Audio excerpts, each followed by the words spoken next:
logo após a decisão do senhor, o senhor fez algumas acusações em relação ao presidente da Câmara, Gabriel Azevedo, como por exemplo que Gabriel não teria imparcialidade nesse processo. Não, eu não preciso dizer, isso está num vídeo, né? Por que um vídeo que comprova que um presidente de Câmara de Belo Horizonte cometeu um crime, um vídeo que mostra ele não recebendo uma denúncia de um vereador, um vídeo que mostra ele prevaricando. Eu não tô falando que ele prevaricou, existe um vídeo que tá mostrando isso, que ele ameaça um vereador, que ele fala, se você protocolar isso, você vai ser meu adversário. Esse tipo de parcialidade, tanto do presidente internamente, quanto de ofício, ali ele não quis nem receber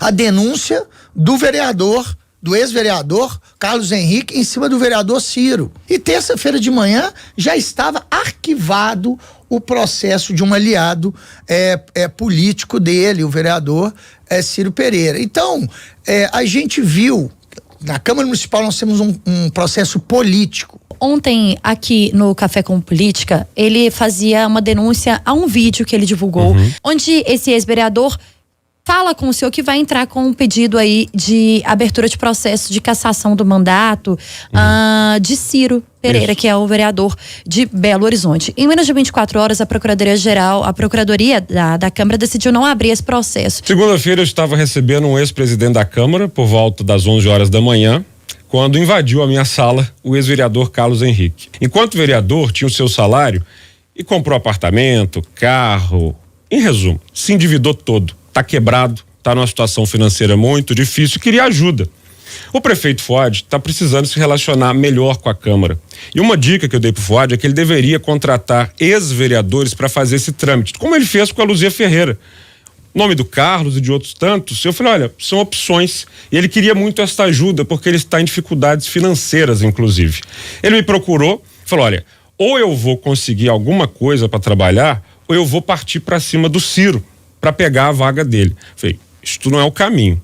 E aí ele vai de supetão na minha sala na segunda, obviamente já combinado para gravar e tentar fazer a cena, e fala, olha, tô entrando aqui com um pedido de cassação do Ciro, porque tá na hora, ele mesmo fala, de eu ter a minha vaga. Ou seja, a ideia de vencer no tapetão, tirar a vaga do vereador para ele entrar. É um suplente, gente, isso é um golpe. Que ele estava tentando fazer comigo é achacar. E gravou, obviamente, já combinado com o Léo Burguês, para ajudar nessa cortina de fumaça. Eu pedi à Procuradoria da Casa o seguinte: chegou pedido de cassação, eu quero toda a equipe centrada a partir de agora. Não vai levar uma semana igual o do Léo, não. Vai ser 24 horas mesmo. E, no caso, ele entregou 2 páginas, dizendo assim: olha, tem rachadinha no gabinete. Uai, tá achando que é festa? Tá achando que tem trouxa na presidência? Não. A decisão da Procuradoria, que é uma equipe extremamente qualificada, esta peça não tem as condições mínimas para ser aceita. Na própria segunda-feira foi arquivado, porque era uma tentativa tabajara do suplente de levar a vaga na marra. Vereador, houve um pedido específico de cassação feito por um suplente, o vereador Carlos Henrique Dias, e que mirava a sua candidatura. Essa conversa foi gravada, um vídeo foi apresentado pelo vereador Léo Burguês e na conversa estava o presidente da Câmara, vereador Gabriel Azevedo, e havia ali uma conversa entre eles com um pedido claro do vereador suplente, dizendo, olha, eu tenho direito de estar no espaço que é ocupado hoje por Ciro. Importante explicar para você e para os nossos ouvintes aqui também, de que não tem fundamento nenhum, né, essa denúncia que foi feita, visto que na segunda-feira essa denúncia entrou na Câmara Municipal pela Procuradoria, por falta de elementos mínimos ali para dar continuidade a um processo de cassação, ela foi arquivada no dia seguinte. Só para explicar para o nosso ouvinte, era uma denúncia feita pelo vereador sugerindo que havia no seu gabinete rachadinha e funcionários fantasmas. Exatamente. Então, como a Procuradoria não achou elementos mínimos para dar continuidade nisso, foi arquivado. E aí depois, inclusive, no Gabriel Azevedo, fiquei sabendo, quando ele esteve aqui no programa, que o meu suplente, ele está passando por dificuldades financeiras, então talvez isso teria motivado ele a tentar entrar com esse pedido. você pegar o histórico do vereador Gabriel, ele que foi assessor do Aécio, e a Andréia Neves pagou as contas deles por muitos anos, né, na turma do chapéu. Depois foi com o Alexandre Calil, ele saiu cuspindo no Aécio, saiu cuspindo na Andréia. Depois no Alexandre Calil, quando foram eleitos, logo no primeiro momento, quando o Calil não entendeu que ele, o Gabriel, foi o grande mentor da eleição dele, o Gabriel se sentiu ofendido, eles brigaram por causa disso. Depois o Gabriel começou a atacá-lo, abrindo CPIs, e depois comigo, né? Nessa perseguição em cima da minha pessoa. Ontem o ex-vereador Bandido, apresentou versões. Eu vou apresentar fatos, afinal, desde a renúncia dele, eu escuto duas coisas: parabéns e cuidado. Parabéns porque você teve responsabilidade em livrar a cidade de um bandido chamado Léo Burguês, e cuidado, que você está lidando com Léo Burguês, um bandido. Fatos. Em 2019, através de uma escuta telefônica que investigava tráfico de drogas, a DRACO, Delegacia de Repressão às Ações Criminosas Organizadas, fisga Léo Burguês num contato com outro bandido. Diálogo entre bandidos. O caso é tão grave que vai para GAECO, Grupo de Atuação Especial de Combate ao Crime Organizado, numa parte chamado GECOC, Grupo de Combate às Organizações Criminosas. Foram 5 anos de investigações. 5 anos, de 2019 a 2023. A coisa é tão grave que recebeu o nome a operação. Chama-se Operação Câmara Secreta. Parabéns, bandido Léo Burguês. O senhor já batizou o nome de Operação Secreta, né? Operação Câmara Secreta. É pro senhor. Tudo foi concluído em 19 de janeiro deste ano e foi enviado ao Ministério Público, a 17ª Defensoria do Patrimônio Público. E Léo Burguês é um bandido tão perigoso que ela pediu a cooperação com o GEP, que é o Grupo Especial de Defesa da Probidade Administrativa e Patrimônio Público. Léo Burguês, o senhor é um bandido perigoso. Olha a quantidade de sigla que o senhor reúne ao seu entorno: DRACO, GAECO, GECOC, MP, Operação Câmara Secreta. Léo, o senhor é um bandido. E sabe qual é a verdade sobre ele? Ele também é um viciado. Um viciado em bebidas, um viciado em crimes, um viciado em drogas, um viciado em jogatinas, um viciado em mentiras. Em uma semana, o procurador ofereceu um parecer que indicava pela cassação. Ou seja, tinha os elementos mínimos para o processo seguir. Aí passa a depender só do presidente da Câmara. Eu. Ou seja, o que eu podia ter feito? E ele pediu para que eu fizesse isso, segurasse. Aquele jeito dele, né, aquela voz de gralha: irmão, tô na sua mão. Olha só, eu não tenho compromisso com bandido. E fiz o que qualquer um que preza por ética deveria ter feito. Eu aceito o pedido. Quando ele se vê numa situação de beco, de encurralado, ele gosta de soltar uma fumaça, fazer um teatro e tentar inverter o jogo. E aí na quarta-feira, antes de renunciar, ele faz essa cena e renuncia. Olha, a Câmara Municipal de Belo Horizonte ficou muito feliz. O senhor foi indiciado pelos crimes de peculato, corrupção passiva e ativa, advocacia administrativa, lavagem de dinheiro e organização criminosa. A prática da rachadinha aí, de forma mais popular, também colocada em algumas situações. Esses crimes colocados pelo Ministério Público e pela Polícia Civil, pelos quais o senhor foi indiciado, o senhor continua negando que houve ação do senhor nessas denúncias aqui feitas pelos órgãos? Sim, Thalita, primeiro eu ainda não tenho o Ministério Público, ele ainda não foi denunciado, tá? Isso foi só da Polícia Civil, e eu posso dizer que não houve nenhum tipo desses delitos. Vocês estão em cima de uma denúncia que foi vazada de maneira criminosa, pois esse processo está em segredo de justiça. E vamos pegar o caso da rachadinha, que eu vou dar uma fala genérica aqui, porque eu não posso falar, porque está em segredo de justiça e a gente tem que cumprir a lei. Todos os meus assessores que foram à autoridade policial, todos os meus assessores falaram que nunca devolveram o dinheiro. E ainda mais, todos foram perguntados se tinha ouvido falar de alguém que devolveu. Todos falaram que nunca ouviram falar de alguém que devolveu. Ex-assessores meus foram chamados lá também.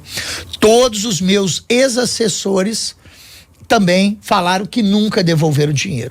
E também todos os meus assessores falaram que nunca tinham ouvido falar de devolver dinheiro. Por que que isso não está na peça. Então, isso comprova juridicamente que não houve essa prática. Prefeito, o senhor teve uma baixa na base do senhor na Câmara com a renúncia de Léo Burguês, né? Indiciado aí por alguns crimes pela Polícia Civil com investigação do Ministério Público.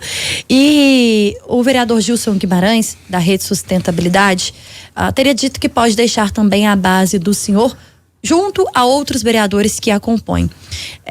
Te preocupa de alguma forma essa baixa na base dentro da Câmara? Claro que preocupa. A prefeitura precisa de uma base para poder votar seus projetos.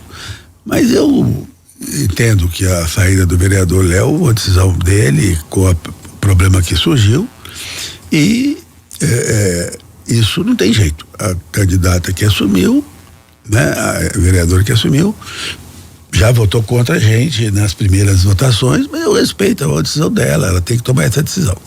Com relação ao vereador Gilson, que hoje está no jornal aí falando, eu vou até ter uma conversa com ele, vou chamá-lo para conversar, porque ele sempre foi tão bem atendido, ele sempre votou com a gente em todos os períodos, não sei o que está acontecendo, o que está fazendo, o que está atraindo ele para outro lado. O senhor acha que pode ser alguma ação do novo presidente da Câmara, Gabriel Azevedo? O Gabriel Azevedo é um presidente da Câmara muito qualificado, muito competente, e logicamente ele quer formar uma base, vamos dizer assim, de oposição forte. E ele tem atrativos que eu não tenho, né? Pode tentar. Agora, quem é base, não migra por essas coisas, não. 16 servidores do gabinete de Léo Burguês, do antigo gabinete, né, porque agora é ex-vereador, foram exonerados ontem da Câmara. 2 deles aparecem nesse processo de investigação do Ministério Público e da Polícia Civil. Há outros cargos que seriam ligados aí a Léo Burguês dentro da Câmara, Gabriel, ou na Prefeitura, que você também, na postura de presidente da Câmara, pretende conversar, por exemplo, com o prefeito da capital mineira para poder tirar essas pessoas de fato do ambiente público? Todas as pessoas ligadas a Léo Burguês, os 16 servidores dele, foram desligados por mim ainda momentos após a renúncia. E 4 servidores da prefeitura que eram cedidos à Câmara foram devolvidos. E eu ontem estive com o prefeito e avisei. Tá aqui a lista dos indicados do Léo Burguês na prefeitura que nós sabemos. Quando é que eles vão ser exonerados? Por quê? Nós também solicitamos a íntegra dos documentos para a CPI do abuso do poder. Tem a CPI rolando na Câmara para entender o quanto a prefeitura abusou do poder. Gente, essa investigação aconteceu de 2019 a 2023. Léo Burguês não era um bandido simples, não. Ele era o bandido que liderava o governo de Alexandre Calil. Quanto o Léo Burguês levou para aprovar o plano diretor? Porque o plano que foi aprovado foi de uma emenda substitutiva que chegou 5 minutos antes da votação. Quanto Léo Burguês o senhor levou, seu bandido? Há suspeitas. Então, nós vamos encaminhar esse documento todo para a CPI do abuso da máquina, porque a prefeitura vai ser investigada. Tem que ter uma devassa na Secretaria de Política Urbana, que era onde o Léo mais operava enquanto bandido. Atenção, viu? Vocês me conhecem aí na prefeitura. Vai cair um por um. Prefeito, nós recebemos na sexta-feira passada Gabriel Azevedo, presidente da Câmara, já falamos sobre ele aqui, e ele, em algumas acusações em relação ao ex-vereador Léo Burguês, ele fez também algumas acusações que miram pessoas da prefeitura. E no ar, ele mandou um recado para a prefeitura dizendo que, abre aspas, vai cair um por um, fecha aspas. O vereador Gabriel, presidente da Câmara, ele é uma pessoa muito preocupada com uma série de coisas. As irregularidades que forem apontadas contra essas pessoas serão analisadas pela prefeitura. Eu já disse claramente que quem exonera e quem nomeia é o prefeito. E o prefeito tem um critério. Eu nomeio e exonero pessoas em função de qualificação para o trabalho, probidade, presença, trabalho eficiente. E quando uma dessas questões não são atendidas, não me importa quem indicou, se foi o A, o B ou o C, me importa é o profissional que está trabalhando. Se o profissional que está trabalhando corretamente, não tem nenhuma indicação de fraude, de coisa errada, de improbidade dele. E é frequente. Contribui muito para a prefeitura. Por que eu vou mandar embora só porque foi indicado pelo Zé, ou pelo João, ou por Maria? Não posso. Não seria uma gestão de recursos humanos regular. Se o Gabriel tiver uma denúncia formal contra as pessoas, como ele tinha nos outros dois, que eu demiti logo no mesmo dia que ele mandou, eu faria a demissão sem problema nenhum. Gabriel Azevedo, presidente da Câmara Municipal, nesse momento, um aliado ou um rival? Eu diria que ele é os dois. Ele é muito aliado, mas também é um rival, porque ele quer candidatar lá na frente, acha que eu vou ser candidato também. A gente tem que focar no futuro. O que a gente pode resolver para a cidade, né? Esses escândalos, como a gente estava falando aqui, isso tem que ser deixado para trás. Por quê? Porque o contribuinte, ele quer resultado na vida dele. Ele quer o quê? Como que a cidade vai ajudar? O que os vereadores estão fazendo para melhorar a cidade? Essa é a verdadeira pergunta de quem está na ponta. Nós estamos falando de uma casa de vereadores que nos últimos 15 anos teve pelo menos 18 denúncias envolvendo parlamentares, 18 escândalos. Qual de fato é a imagem que o senhor acha que o cidadão tem hoje da Câmara? A mesma que ele tem da Assembleia, do Congresso Nacional, de qualquer político, que são criminosos que estão lá dentro. Hoje a política é criminalizada. Qualquer uma pessoa que já entra na vida pública, ela já virou ladrão, ela já virou criminoso, ela já não é uma pessoa bem vista. É impressionante como que a política é criminalizada no nosso país. Então a visão do homem público no nosso país é disso, é de que ele é um criminoso.